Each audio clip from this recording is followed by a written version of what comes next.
สรพงษ์ตัวน่ะสรพงษ์ใส่ว่าจะตัวเก่งลองตัวหอยมึงดูหั่น โอ้ยสิมาเบิ่งลินหัวย่างเนี่ยพูดร้านเจ้าโต๊ะเถียงอยู่พูดไปเบิ่งนะแม่ขาหักขาหูมันเบิ่งแซ่ๆอยู่ เฮ้ยมันบอกอีหลีบ่ดินี่ อันนี้เนี่ยพูดคุมแซ่ แม่น โมเมนต์ของลินนะนี่ไปนี่แม่ไปเบิ่งหั่น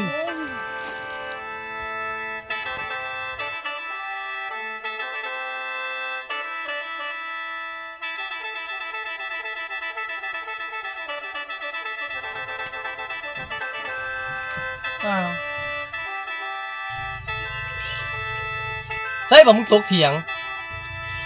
ดังโทรศัพท์นี่โอ้ย ติซอตัวแล้วบาดนี้